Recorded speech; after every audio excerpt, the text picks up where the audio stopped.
Mr. Ambassador, the stage is yours. تعمي مسجن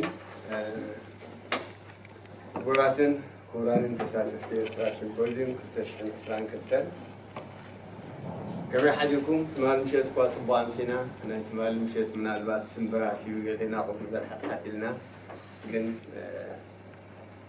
أبزلت معلتي أتوب فوت زيت خنكاي سلز قلنا كم بلقسي زنايت مالي سبوعي كنت صلينا على مشيت ذكر متن كنت داني الجورو كلنا أتوقعنا أبزي سيمبوزيوم زخون إن تلابوه مو سلام تاي أقدم كقاب مساقم مرام فأنا مساقم يمكن أبزا أقد داسن وأنا من سيمبوزيوم زي المستة كملا أوروبا كندا حرات أمريكا هجرات وحرات منقسات أمريكان بمساقم أمسجن أبدي أبتحتي أدلاينت حبارة ورأي من رجوع سجود زبل تيما تأكيدنا زلنا زعبا كنتات نيتنا فكرة هاجرنا بمنيات نهزنا حرنت فتحن رهوان درجاجز لوتن رجوع سجودنا بالديمقراطية وسرعة المكستن من الدراح الحجز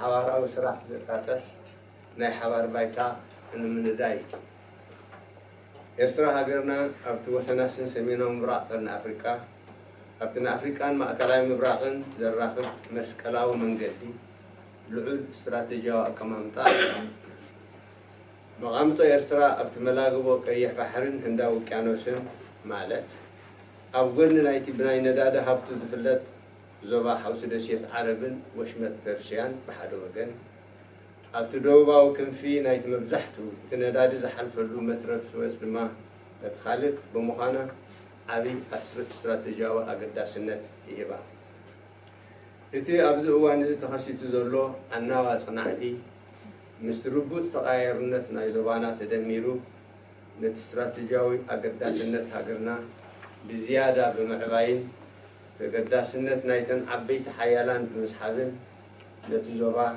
ناب عودي ناي برتو جيوستراتيجياوي جيوبوليتيكاون جيوقطباون وددر نوت هدراون بحراون مدبرات بحرياو صقاتات عداقاتاتن وفرن كيروار اتنافت زمعبل زلو زمسل حدش علماو سرعات بصو زمرح داق مسر الرع قلوبا وحيتات نتزنحت انكوالتاو علمن انكوالتاو بتكلنا يونيبولار وورلد مالتنايو قبل حبرات منقسات أمريكا أبكرنا أفريقيان بدوه يفتروا له الله. إتكاب جزية الناس أنكرز خيزر له وددر شاينان أمريكان دما حدش رواحي نيجيري قاد خوون عبو تخلو الله. شاينا تبقى صوت قناتن سرقيان وي بلت إن رود إنيشيتيف بمدرقاح كوني لقاح لقاس لقاح بموفاي حتى قرصاو معبالة بمدنفع سفيح عدل قداماوي كتاو فرن نقدن بمودات أبتو زبا لاو يعني محزازن محيالن كسابح صانيحة روسيا بمنقد بوليتكاو محزنات ستاو متحقاز نقدن وفرنا بلا أبتو زبا كند تواسعيت المقان دبلوماسياون وتهدراون لاو يعني مهنات تسرح أوروبا وحرت بوغنو ተርኡ ከም ኣህጉራዊ ተዋሳኢ ንምዕዛዝ ብመንገዲ ኣተኣሳሳሪ ፕሮጀክትታት ወይ ኮኔክቲቪቲ ፕሮጀክት ኣብ ኣሃዛዊ ወይ ዲጂታል ክሊማን ፀዓትን መጓዓዝያ ጥዕና ትምህርቲ ምርምራዊ ጽላታት ኣብ መላእ ዓለም ትሕቲ ቅርጻዊ ምዕባለ ንምድጋፍ ተበግሶ ዓለም ለኻዊ ኣፍ ደገ ወይ ግሎባል ጌትዌይ ኢኒሽቲቭ ኣብ ምምስራሕ ይርከብ። ኣብ ከምዚ ዝኣመሰለ ዓለም ለኻውን ዞባውን ኩነታት ኤርትራ ብቐጻሊ ዘይምምዕባል ፍቱር ድኽነትን ብርቱዕ ክሊማዊ ለውጥን ኣብ ምስቃይ ትርከብ። እቲ ብዝሳዕረረ ብልሽውናን ብሰፊሕ ማሕበራውን ቁጠባውን ዘይምዕሩይነታትን ማለት ሰፊሕ ጋግ ኣብ መንጎቶም ውሕዳት ሃብታማትን ብዙሓት ሃገራትን ዝልለ መላኸ ስርዓት ብጨካን መድቆስቲ ይገዝእ ኣሎ። ኩቱር ክሊማዊ ለውጢ ንኣከባቢ ከባድም መነባብሮ ህዝቢ ክዕኑ ንሰብኣዊ ኩነታት ናይቲ ሃብቲ ገጠራዊ ቁጠባ ድራር ዕለታዊ ማሕረስን ሰበሳግማዊ ሞጋስን ዝናበ ኣብዝሓ ህዝብና ካብ ሕማቕ ናብ ዝሓመቐ ደረጃ ክውህድ ጸኒሑ።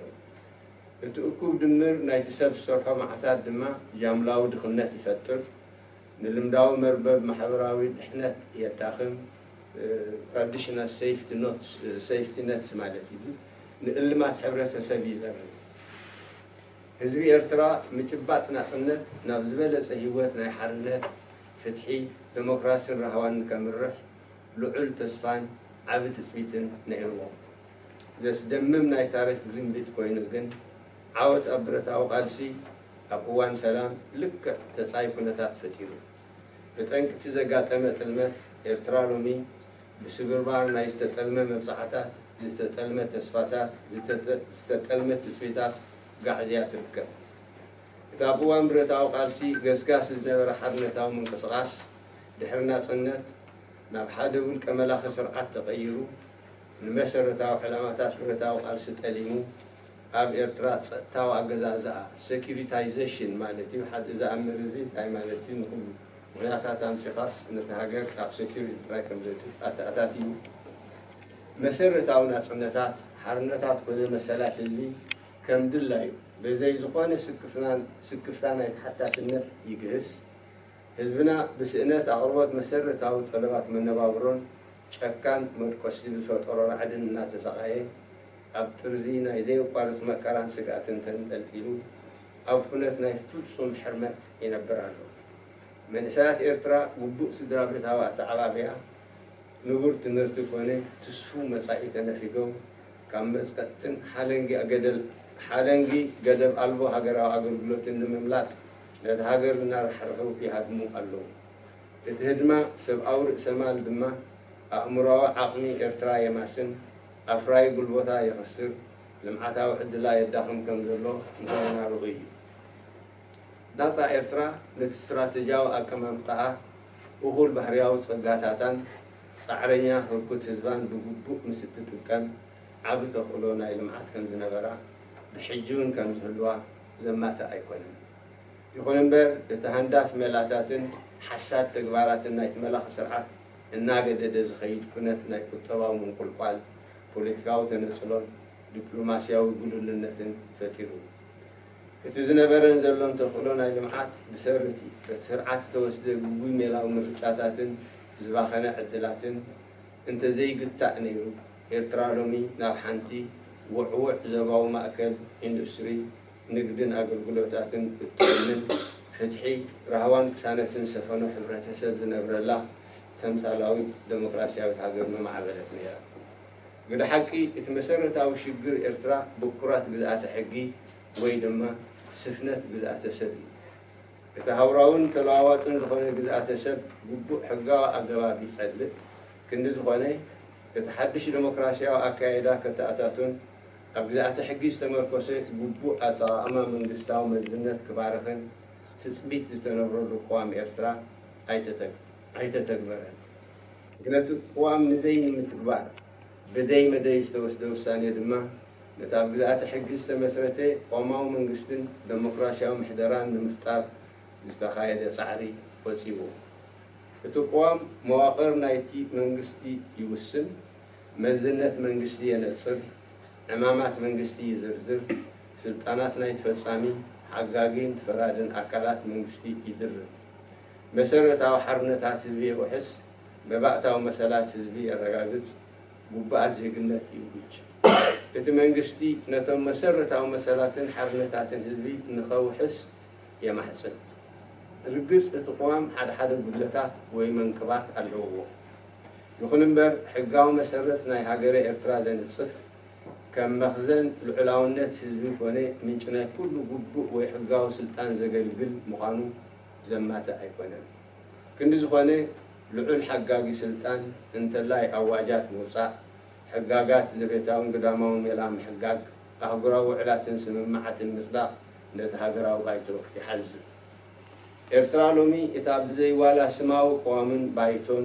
وي بارلامان زم حدر منقست زلوا انكو هاقر او افريقيا لتزبن منقستن دت اساسر محبرا وعل وي سوشيال كومباك يلن مرسكال هاقراو بايتو من مهمان فرداو اكال كوني من منزع سلطان لعلواي بيت فردي بيت فولي بيت فردي نت منقستن او حدا قبارن حدا قلمو قسد او ريدوو يتقول كملكي نقول بوليتيكاوي كطواون محوران معبالة هاجر يعقد نتجوب هرتاتا تزبي نحرنا فتحن رهوان نمملا زكاير سعري يقصي كتب بريزيدنت وماون تكلام جدب زي بلو فتسون سلطان بفتسون بعلقنا بالمزقار نتمنقستاو محور نقول مدات هاجراو هيوت نمقتصار كم مسارحنا يمرقستي يتكمل نجزاء رؤسو بزي زخون قيدي هوراو أجزاز آمتان كزوتر نقول لتسراري من قسام مواقرات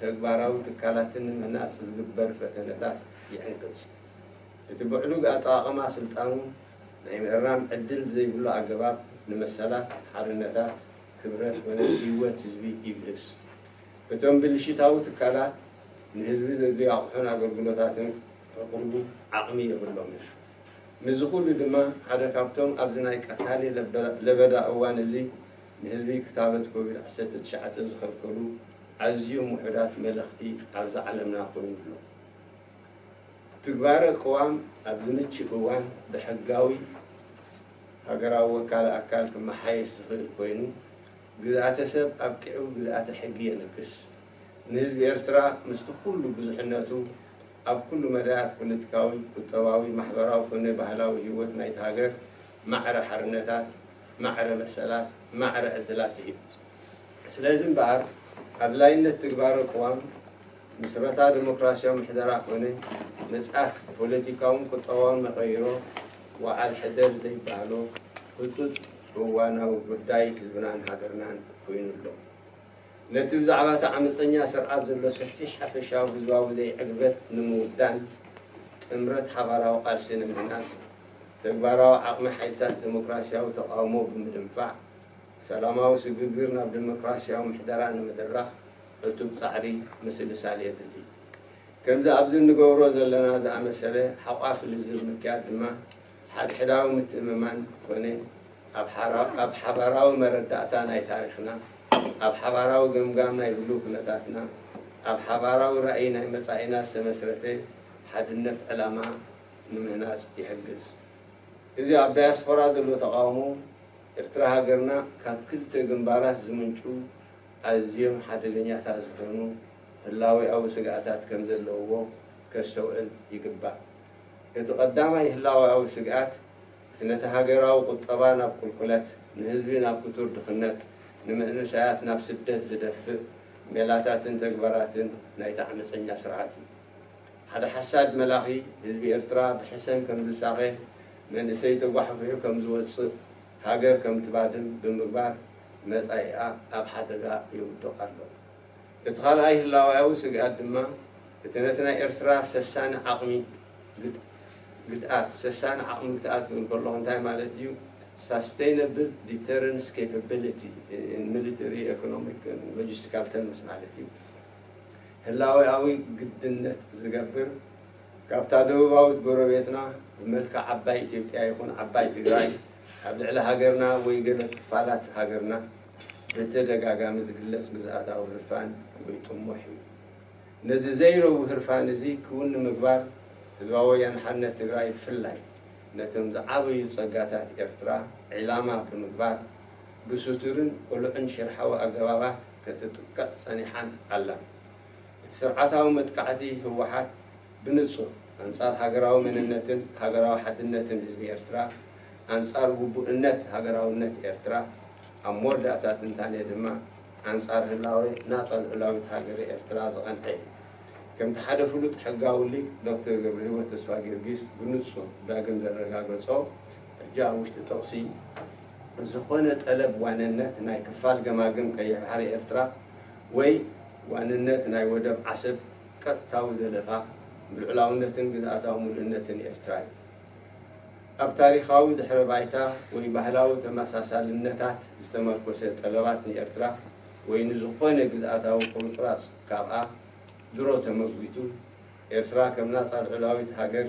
مس بعالم مستفن تبرباتا أبشن شعتين تنتسعان سلستن مستولد معلى الرخيب المودعتان احتي سلازي إرترايان تنتعطفتي تقاومو أبقلن العلاونتن قزعتهم لأنتن إرترا دو كبلو ولتكا إرتراو دياسبورا دما كابتا أبرينيا عنكيلنا من مقاقال متفنانن مقبوجيجالن سيروك وصد قبوء مآذنو كحز أقالقو نابتاو هاجرنا حدش ديمقراسيا وأكايدان منصاء السلاسل دلسوس حمام كذب هواني حايلة قجلتاتن معكنات فنوزينان كابتز تحسبو قيح مسمر كان صحبو نابلو بوم كملسو مقابريا نايتهم من العلاون نتنجز أتاهم من النتن هاجر إرتراز تصابو بعدا وحيلتات كمخان قطبو يقبا بسم تقاومو نتملاخ سرعات عصباتن حمشان مسرعينياتات المخان قطبارسو يقبا لوتي أب إرترا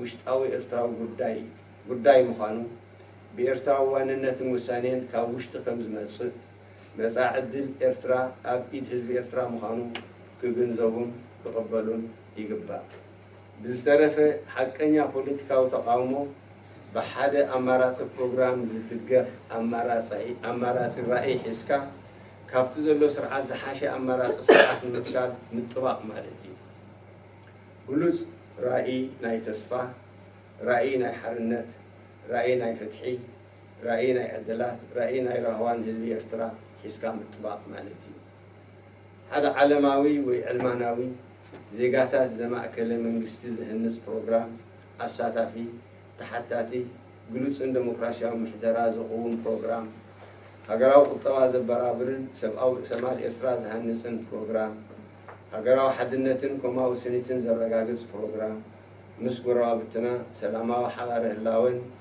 حداو متحجازن مخصوص زحلن برنامج حسكا متطابقي مباركس تتحسب سرعات مستبل الشتاوي سرعات المحضرو كم زبق المقبار نعلم أتحساسبنا بوجو أم عرارينا تجبارا وعقم حزبنا أبونا أبوصان محيال نسرح مسرة أو مسألات مبعتاوي حرنتات كونه رهوان كسانتن زيجاتات زوحس رئيس من محضراوي لوتن رجوع سجقرنا قوامه من قستن مدراخ زحجز نروح نافع نفتر إذا أبدأ أكيد النازل له إرترا سيمبوزيوم كتشان إسران كلتن أب إرترا لو تنرجو سجقرن نابقام محدران نمدراخ أب النسارة سلولو صراح نايك أرسم حزنتنا نمحيال زعلني إرترا سيمبوزيوم كتشان إسران كلتن أبزن سبع حموشته نحد حدين زمالا لأ تماوي بانلات زتكوري بانل حادة جيوبوليتيكا مالت زواوي بيجتاو داينامكس من رجاز كتسالو لنامنت جزءاتاوي منعنتن إرترا بانل كلته لوطو هاوشتي محيال تكبارا وعقم حزبي أب لوطن ديمقراطيا وسجقرن بانل سلسته عرقي أب دياسبورا من مغال متفنانين وبوجيجالن موجال بانل أربعة أمارات رأي أب حباراو رأينا ديمقراطيا وتنفتحوتن إرتراس المسرته نحبار بايتا من مدمال حمشيتن مورداتان طرنافي لوتن ديمقراطيا وسجقرن مدراخ نقوح طرنافي مهنات نفس وكف بانل بحدا اللازابن كلتا عرفتن زقوم قوينو وفوت كسعيديو بعد ما فريات ووصل عوض سيمبوزيوم قانلنا اتمنى ዕድመ ንናፃ ልዑላዊት ሃገር ኤርትራ ዘለዓለማዊ ሓበን ንጀጋኑ ሰማዕታትና ኤርትራዊ መንነትን ሓድነትን ይዓንብብ ፈጣሪ ንኤርትራን ህዝባን ይባርኽ ጽንዕኩም ስለ ሰማዕኩምኒ ተመስሉ ترجمة لخطاب السفير عبد القرآن. أعزائي المشاركين في منتدى إريتريا 2022 تحية حارة وأهلا بكم. نشكركم على تقبلكم المشاق وقدومكم من جميع أنحاء أوروبا وكندا والولايات المتحدة للمشاركة في هذا المنتدى الهام والآني. نجتمع اليوم هنا تحت شعار الحاجة إلى رؤية لتأمين انتقال سيلس لمناقشة الوضع في بلدنا الحبيب والبحث عن أرضية مشتركة للعمل المشترك بهدف المساعدة في بلورة التغيير والتحول الديمقراطي الذي يضمن لشعبنا الحرية والعدالة والازدهار. تحتل بلادنا إريتريا موقعا استراتيجيا هاما للغاية حيث أنها تقع على الحافة الشمالية الشرقية للقرن الإفريقي وعلى مفترق الطرق الذي يربط إفريقيا بالشرق الأوسط. كما أن موقع إريتريا عند نقطة التقاء البحر الأحمر بالمحيط الهندي ومجاورتها لشبه الجزيرة العربية والخليج العربي الغني بالنفط ولمضيق باب المندب الذي يمر عبره الكثير من ذلك النفط يضفي عليها أهمية استراتيجية كبرى. إن التقلبات التي يشهدها عصرنا بشكل عام ومنطقتنا بشكل خاص يزيدان من هذه الأهمية الاستراتيجية ويجذبان اهتمام القوى الكبرى مما حول المنطقة إلى ساحة للتنافس الجيوستراتيجي والجيوسياسي والجيواقتصادي الشرس على إقامة القواعد العسكرية والبحرية والاستيطار على الموارد الطبيعية والأسواق وفرص الاستثمار. كما أن إعادة التنظيم الجديد للقوى العالمية التي يمر بها العالم اليوم ومسار تطورها الذي يمضي عن بروز نظام عالمي جديد يشكل تحديا للعالم الأحادي القطب ولهيمنة الولايات المتحدة في القرن الإفريقي التي ظلت سائدة حتى الآن. وهناك احتمال أن يصبح التنافس الصيني الأمريكي المتزايد عاملا جديدا لعدم الاستقرار الإقليمي. فالصين قد ظلت تعمل على توطيد وتوسيع وجودها في المنطقة من خلال مبادرة الحزام والطريق وتقديم القروض السخية وتطوير البنى التحتية وتشجيع الاستثمار والتجارة الخارجية المباشرة.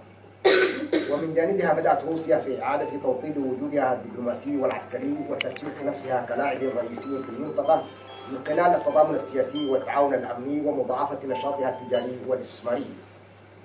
أما أوروبا فقد سعت لإعادة تعزيز مكانتها كجهة فاعلة عالميا بإطلاق الاتحاد الأوروبي مبادرة البوابة العالمية Global Gate لدعم وتطوير مشاريع البنية التحتية في جميع أنحاء العالم من خلال إقامة مشاريع الاتصال في القطاع الرقمي وقطاعات المناخ والطاقة والنقل والصحة والتعليم والبحث.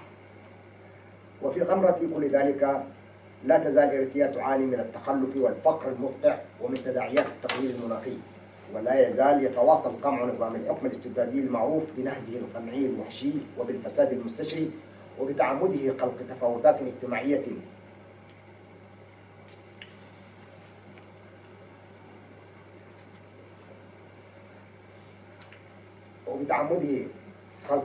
اجتماعية واقتصادية شاسعة بين القلة التي تملك الكثير وبين غالبية الفقراء المعدمين. من الناحية الأخرى يتسبب التغيير المناخي الحاد في دمار البيئة وفي خراب نمط سبل عيش الناس وفي تدهور الوضع المعيشي لسكان المناطق الريفية الذين يعتمدون على نمط رعي وزراعة الكفاف من سيء إلى أسوأ. وفي المجمل تؤدي التأثيرات المشتركة لهذه الكوارث التي هي من صنع الإنسان إلى خلق حالة إفقار جماعي وإضعاف لشبكات الأمن الاجتماعي التقليدية وإلى تخريب النسيج الاجتماعي لشعبنا. بعد التحرير بعد تحرير البلاد كان لدى الشعب الإريتري آمال وتوقعات كبيرة بأن الاستقلال سيقود إلى حياة أفضل تسودها أجواء الحرية والعدالة والديمقراطية والازدهار. لكن وفي مفارقة تاريخية ساخرة نتج عن انتصار الكفاح المسلح كل ما هو ضد ذلك في وقت السلم. ونتيجة لذلك فإن إريتريا اليوم ترزخ تحت شظايا التوقعات والوعود والآمال المحطمة. حركة التحرر الإريترية التي كانت توصف في وقت من الأوقات بأنها حركة تقدمية تحولت بعد الاستقلال إلى نظام استبدادي فردي خان كل الأهداف الرئيسية للنضال الإريتري وحول البلاد إلى دولة بوليسية أمنية. إنه نظام ينتهك كل الحريات وحقوق الإنسان الأساسية دون خوف من التعرض للحساب والعقاب.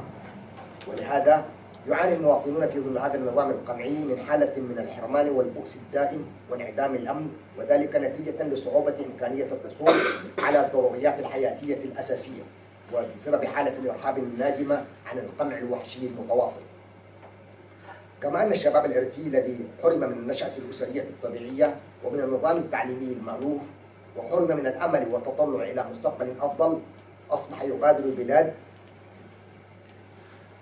في موجات فرار متتالية هربا من أساليب القمع الرهيبة ومن ويلات الخدمة الوطنية غير المحددة زمنيا.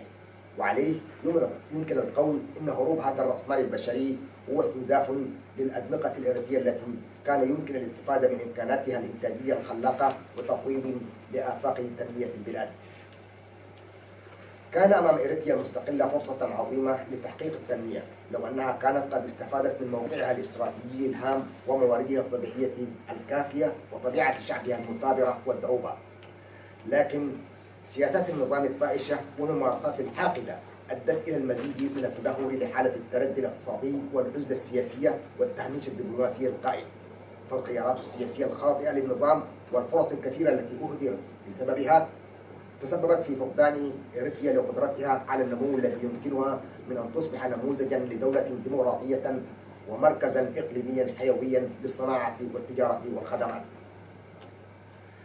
المشكلة الأساسية في إريتريا هي غياب سيادة القانون وهيمنة حكم الفرد، وقد كان من المنتظر أن يؤدي تطبيق دستور إريتريا في عام 97 و900 وألف إلى تبني نهج ديمقراطي جديد وإلى الشروع في ممارسة سلطة الدولة على أساس سيادة القانون. لكن القرار المتعمد بإلقاء الدستور جانبا قد أفسد الجهود المبذولة لإنشاء دولة دستورية أو دولة دستورية ونظام حكم ديمقراطي يرتكزان على سيادة القانون. فالدستور لو كان قد طبق كان سيحدد هياكل وصلاحيات ووظائف السلطة التنفيذية والتشريعية والقضائية، كما أنه سيكفل ويؤكد الحريات والحقوق الأساسية ويحدد واجبات المواطنة ويلزم الدولة بصونها. ومهما كان هناك بعض العيوب التي تقتري ذلك الدستور إلا أنه قد صمم ليكون الأساس القانوني للدولة الإريترية ومرتكز سيادة الشعب والمصدر لكل سلطة شرعية. وهذا الدستور يميط بالمجلس الوطني أي السلطة التشريعية العليا صلاحيات إصدار البراثيم والتشريعات المتعلقة بالسياسات الداخلية والخارجية وبمسؤولية التصديق على المعاهدات والاتفاقيات الدولية. تعتبر إريتريا في هذا الوقت الدولة الوحيدة في إفريقيا التي ليس لديها حتى أي دستور أو برلمان اسمي، كما أنه ليس هناك أي عقد اجتماعي يربط بين الشعب والدولة. كما أن تجميد المجلس الوطني وإضعاف القضاء واستيلاء المحكمة الخاصة على صلاحيات المحكمة العليا أدى إلى اختزال الدولة في شخص واحد، وقد أعاق حكم الفرد المطلق جميع مسارات التطور السياسية والاقتصادية والاجتماعية، وأدى إلى تقويض الجهود المبذولة لتحقيق تطلعات الشعب الإريتري المشروعة في الحرية والعدالة والازدهار. وبممارسته لسلطة مطلقة دون أي قيود دستورية أو مؤسسية يستخدم الرئيس أجهزة الدولة كأداة قمع لفرض سيطرته على جميع مناحي الحياة في البلاد، فهو يعرقل أي محاولة لبناء هياكل دولة حيوية ومؤسسات فاعلة ليؤمن لنفسه حرية فرض حكمه التعسفي. وفي إطار نهجه المتعمد في إساءة استخدام السلطة يقوم الرئيس بانتهاك الحقوق والحريات وكرامة المواطنين على نحو يستحيل تصحيحه. كما أن مؤسسات الدولة الفاسدة عاجزة عن توفير السلع والخدمات العامة. ورغم ذلك فهذا الرئيس هو واحد من الطغاة القلائل جدا في العالم الذين حرموا البلاد من الحصول على لقاح كوفيد-19 في عز انتشار هذا الوباء المميت. إن تطبيق الدستور الذي يمكن تعديله في الوقت المناسب من قبل هيئة تمثيلية وطنية شرعية من شأنه أن ينهي سيادة حكم الفرد ويرسي حكم القانون، كما من شأنه أيضا أن يكفل للشعب الإريتري بكل تنوعه حرياته وحقوقه وفرص متواسية أو متساوية في كل جانب من جوانب الحياة السياسية والاقتصادية والاجتماعية والثقافية. لكل ذلك أصبحت الآن الحاجة ملحة وعاجلة للغاية للسعي إلى تطبيق حكم القانون وإقامة حكم ديمقراطي وإحداث التحول السياسي والاقتصادي المنشود. هناك حاجة إلى مسعى جاد لتوظيف السخط الشعبي العارم المتزايد ضد النظام الجائر في تفعيل الصفوف من أجل خوض النضال المشترك وإعطاء دفعة قوية لقوى المقاومة الديمقراطية كي تتمكن من تعديل الانتقال السلمي إلى الحكم الدستوري الديمقراطي. ومثل هذا الانقراض بحوار شامل البعيد عن النزعة الإقصائية يساعدنا في بناء الثقة المتبادلة وتحقيق وحدة الهدف الذي يرتكز على فهم مشترك لماضينا وحاضرنا وعلى رؤية مشتركة لمستقبلنا. لهذا على معارضة الشتات أن تعي جيدا أن إريتريا تواجه تهديدات وجودية خطيرة من جبهتين. الأولى تتمثل في سياسات وممارسة النظام الجائر التي تتعمد دفع الاقتصاد الوطني إلى الانهيار وتعمل لمفاقمة البؤس المواطنين ليصل إلى قاع الفقر ولمضاعفة موجات تشريد الشباب. ويتطلب أيضا في هذا السياق إدراك أن قيام هذا الطاغية الحاقد بتفريق إريتريا من شعبها وخاصة من فئة الشباب يعرض مستقبل البلاد للخطر. ثانيا، إن الطموحات التوسعية الإقليمية لجارنا الجنوبي وأطماعه في بلادنا أو أجزاء منها سواء كان ذلك تحت مسميات مخطط إقامة إثيوبيا الكبرى أو تيغراي الكبرى تجعل مسألة تأمين إريتريا لقدرة ردع مستدامة ضرورة مريحة ووجودية. ففي سعي هؤلاء الجيران لجعل هذه الطموحات التوسعية الجشع حقيقة واقعة قامت الثورة الشعبية لتحرير تيغراي أو الويجاني على وجه الخصوص باستهداف ومهاجمة أعظم رصيد لإريتريا، حيث شمل هجومها المنهجي شن حرب شعواء ومركزة وعلنية على الهوية الوطنية الإريترية وعلى الوحدة الوطنية للشعب الإريتري وعلى شرعية ترسخ النزعة الوطنية الإريترية. وبالإجمال استهدف الويجاني بالمطلق وجود دولة إريتريا ذات سيادة بحد ذاته. وفي هذا السياق يؤكد الدكتور جابريوات اسفاجاديس بصفته باحثا قانونيا بارزا على ما يلي. يقول: أي ادعاء لملكية جزء من ساحل البحر الأحمر الإريتري أو ملكية ميناء عصب هو مس مباشر بسيادة إريتريا وسلامة وحدة أراضيها. وبروز إريتريا في عام 1993 كدولة مستقلة ذات سيادة لديها حدود معترف بها دوليا قد وضع حدا قانونيا نهائيا لأي متطلبات بضم إريتريا أو أي أجزاء منها استنادا إلى مزاعم بوجود روابط تاريخية أو تشاهد أخرى. انتهى حديث الدكتور. لذا فقد حان الوقت لأن يقف نشطاء المعارضة الإريترية صفا واحدا للدفاع عن سيادة إريتريا ووحدة ترابها الوطني، وأن يسعوا للخروج من الحلقة المفرغة لمسلسل الاستقطاب والتشرذم الذي لا تزال تدور حوله سياسات معارضة الشباب، وأن يعثروا على بوصلتهم ويركزوا جهودهم على المهمة الملحة المتمثلة في إقامة نظام ديمقراطي جديد في إريتريا. كما أنه يجب على العديد من المجتمعات ووسائل الإعلام التراجع عن تجاوز الخطوط الحمراء والتوقف عن أن يكونوا أدوات للقمع للقوى الأجنبية المعادية لسيادة دولة إريتريا ووحدة أراضيها، وأن يتوقفوا عن العمل كمرتزقة وطابور خامس بحجة معارضة النظام الاستبدادي. كما على هؤلاء أن يقروا ويتقبلوا بأن التغيير في إريتريا هو شأن إريتري داخلي، وأنه يتولد من الداخل، وأن مصير إريتريا يتقرر بأيادي أبناء الشعب الإريتري وحده. من ناحية أخرى ينبغي التفكير بأن المعارضة السياسية الحقيقية تدور حول الدعوة إلى رؤية بديلة يدعمها برنامج بديل لإقامة نظام أفضل. تلك الرؤية التي تحقق الأمل والحرية والعدالة والازدهار للشعب الإريتري، وذلك البرنامج الذي يسعى لبناء حكومة علمانية محورها المواطن وإنشاء نظام حكم تشاركي شفاف وديمقراطي وخاضع للمساءلة، ويعمل في نفس الوقت على إنعاش الاقتصاد الوطني وبناء الرأسمال البشري لإريتريا إلى جانب صونه لوحدة الإريترية الوطنية والوئام الاجتماعي وحفزه على التعايش السلمي والتعاون المتبادل مع جيراننا. دعونا إذا نسعى ونركز جهودنا من أجل القضاء على هذا النظام الحاقد ونظام حكمه الفاسد، ونعمل على توحيد جهودنا وتعزيز قدرات شعبنا في الداخل والخارج، ونسعى لإيجاد محامي وطني واعي للمساعدة في تعجيل التغيير المستقل والانتقال السلس لإقامة نظام دستوري يضمن الحقوق والحريات الأساسية وتحقيق الازدهار للمواطنين. إن منتدى إريتريا 2022 الذي يجمعنا اليوم هنا يهدف إلى تعزيز تضامننا من أجل السعي لتحقيق انتقال سلس، وسيركز هذا المنتدى على 5 مواضيع مترابطة في 5 مجموعات نقاش، وهي: المجموعة الأولى الجيوبوليتيك، ديناميكيات الصراع الإقليمي وصون سيادة إريتريا ووحدة ترابها الوطني. المعالجة الموضوعية لديناميكيات الصراع في منطقة القرن الإفريقي. 2. صون سيادة إريتريا ووحدة ترابها الوطني. المجموعة الثانية التقييد من الداخل، تعزيز قدرات شعبنا في الداخل من أجل الانتقال السلس نحو التحول الديمقراطي. تعزيز قدرات شعبنا في الداخل من أجل الانتقال السلس نحو التحول الديمقراطي والتقدم بخطى ثابتة نحو تحقيق التغير والانتقال الديمقراطي. المجموعة الثالثة التقلب على واقع الانقسامات والاستقطاب والتجرذم في الشتات الإريتري. المجموعة الرابعة الرؤية البديلة، بناء أرضية مشتركة على أساس رؤية مشتركة لإريتريا ديمقراطية وعادلة. والمجموعة الخامسة توحيد الصف، بناء التحالفات الواعية لتعديل التغيير والانتقال الديمقراطي. في الأخير أحب أن أوضح أن كل مجموعة نقاش تتألف من شخص يدير النقاش وشخصين آخرين يقدمان مواضيع النقاش، يلي ذلك نقاش مفتوح. أتمنى لنا جميعا أن نعقد منتدى ناجح يخرج بنتائج مثمرة. المجد والحلول لشهدائنا. عاشت دولة إريتريا المستقلة ذات السيادة. ليبارك المولى العلي إريتريا وشعبها.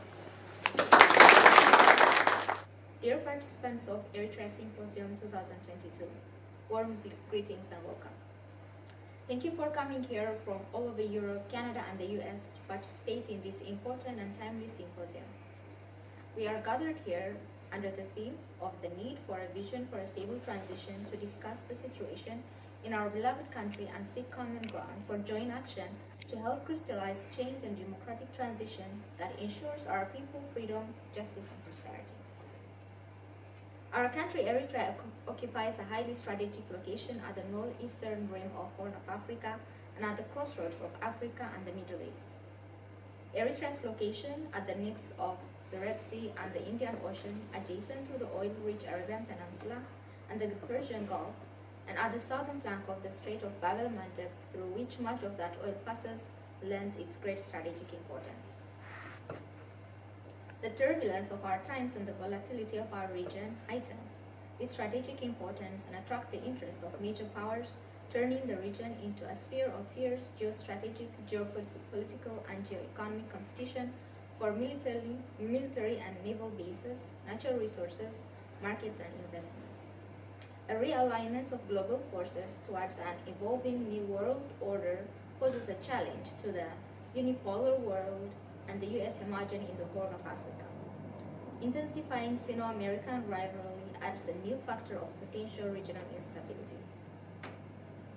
China has moved to establish and strengthen its presence in the region through its Belt and Road Initiative and the provision of generous loans to infrastructure development, foreign investment, foreign direct investment, and trade. Russia has started to rebuild its diplomatic and military presence and establish itself as a key player in the region through political solidarity, security cooperation, trade, and investment. The EU has launched its Global Gateway GG initiative to support infrastructure development across the world through connective projects in the digital, climate and energy, transport, health, education, and research sectors to reset and strengthen Europe as a global actor. Meanwhile, Eritrea continues to suffer from underdevelopment, extreme poverty, and climate change. The authoritarian regime rules through brutal repression marked by rampant corruption and wide social economic disparities between the few haves and the many have-nots.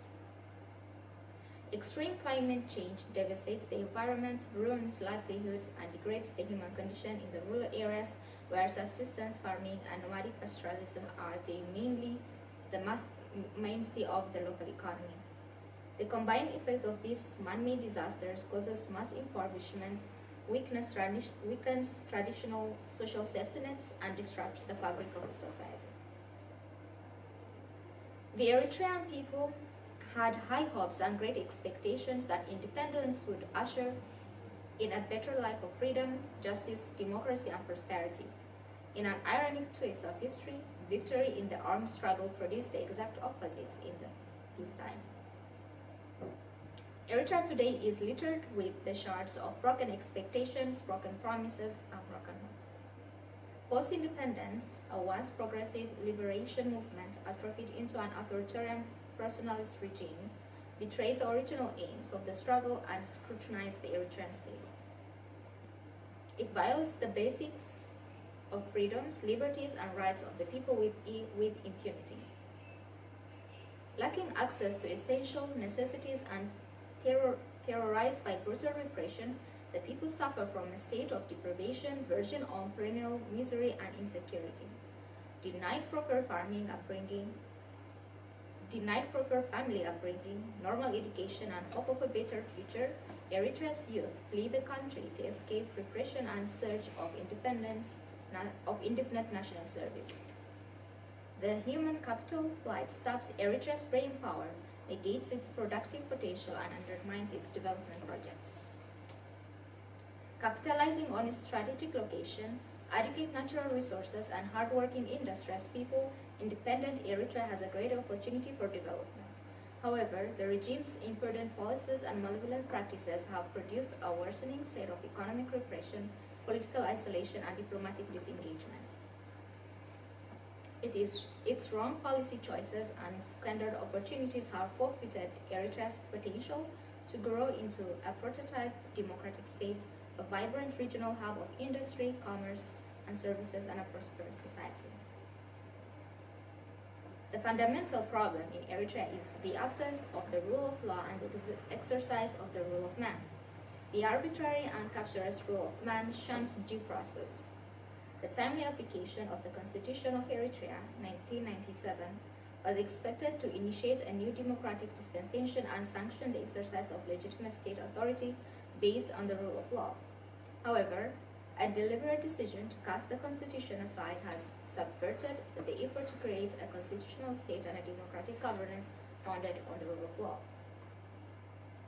The Constitution determines the structure, defines the authority, specifies the functions, and eliminates the power of executive, legislative, and judiciary branches of the government. It guarantees the fundamental freedoms, proclaims the basic rights, stipulates the duties of citizenship, and requires the state to safeguard them.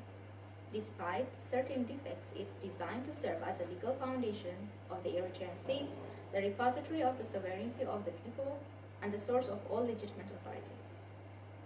It vests supreme legislative power, including the issuance of proclamations, the promulgation of legislative and domestic and foreign policy, the ratification of international treaties and agreements in the National Assembly. Today, Eritrea has the only government in Africa that operates without a functional constitution or parliament.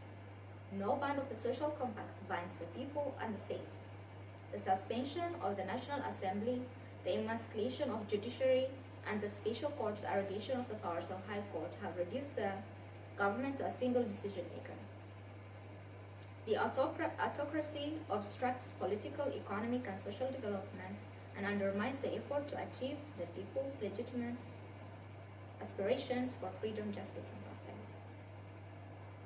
Exercising absolute power without constitutional or institutional constraints, the president uses the state apparatus as an instrument of suppression to control all aspects of national life. He obstructs any attempts to build viable states, structures, and functional institutions to give himself free rein to impose arbitrary rule. His abuse of power violates the rights, freedoms, dignity, and lives of people without resources to redress. Dysfunctional institutions are unable to deliver public goods and services. To cap it all, he is one of very few despots in the world to deny COVID-19 vaccine to the people amid the deadly pandemic. The application of the Constitution, amendable by an authorized national representative body in due course, would end the rule of man and crown the rule of law. It would avail the Eritrean people in all their diversity, equal freedoms, equal rights, and equal opportunities in every aspect of the nation's political, economic, social, and cultural life. The need to apply the rule of law, establish democratic governance, and bring about political and economic transformation has thus become imperative. Earnest endeavor is needed to harness the widespread popular discontent with the predatory regime, build coalitions, and lend agency to the forces of democratic resistance to crystallize peaceful transition to constitutional governance. Engaging in inclusive dialogue helps us to build mutual trust and unity of purpose based on a common undertaking or understanding for a past a mutual appraisal of our present, and a shared vision for our future. The diaspora opposition must be aware that Eritrea faces dire existential threats from two fronts. First, the policies and practices of a predatory regime that drive the national economy down, the poverty of the people up, and the youth out. A malevolent dictator is emptying Eritrea of its people, especially the youth, and jeopardizing its future. Second, the territorial ambitions of our southern neighbor over our country or parts thereof, be it in form of a greater Ethiopia or a greater Tigray, that make Eritrea sustained deterrence capability and existential necessity. To make the unstable ambition a reality, the Tigrayan People's Liberation Front, TPLF, in particular, targets Eritrea's greatest assets. The TPLF's system attack is subversively and openly directed against the national identity and the national unity of the Eritrean people, against the legitimacy of Eritrean nationalism, and, in the final analysis, against the very existence also of a sovereign state of Eritrea. As a prominent legal scholar, Dr. Gabrihiwet Tasfagiorgis clearly reaffirms, any claim of ownership of the Red Sea coast portion of Eritrea or ownership of the port of Assad is a direct affront to the sovereignty and territorial integrity of Eritrea. Claims for Eritrea or any territorial pieces thereof, based on historical background or cultural similarities, were already litigated and settled when Eritrea emerged as an independent sovereign state in 1993 with internationally recognized borders.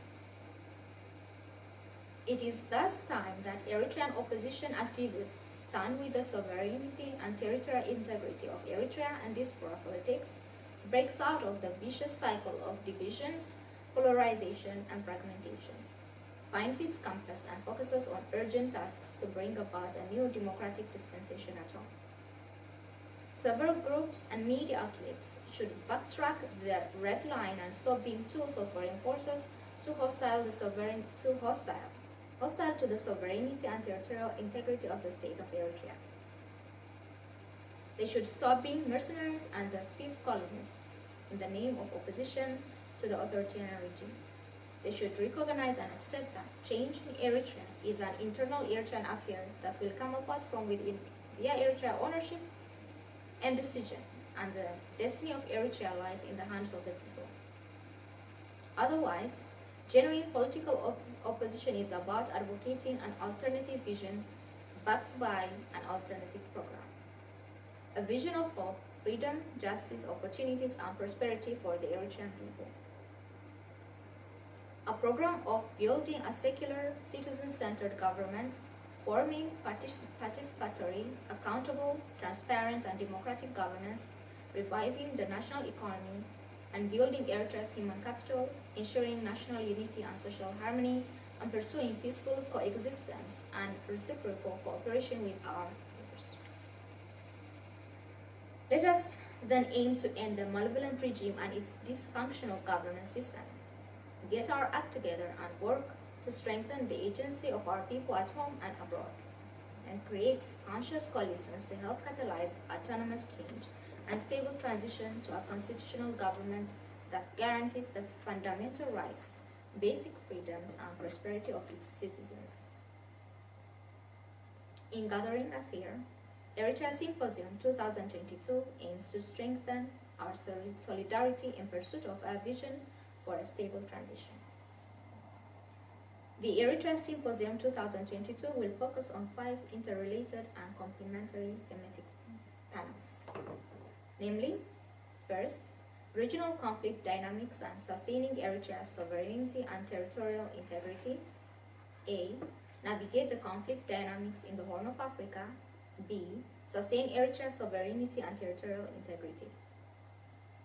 Second, empower the people's agency for a seamless progression to democratic transition. A, empower the people's agency in democratic change and transition. B, seamless progression of change into democratic transition.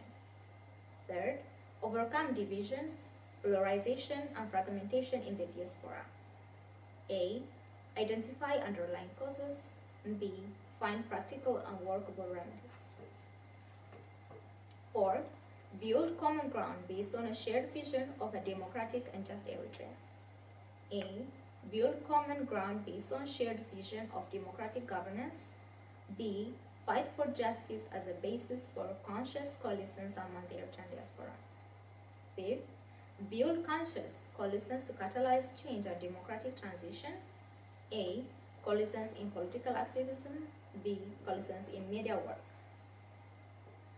Each panel compromises a moderator and 2 presenters, followed by open discussion. Long live an independent sovereign state of Eritrea. Eternal glory to our martyrs, and God bless Eritrea and its people. Thank you.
Shasha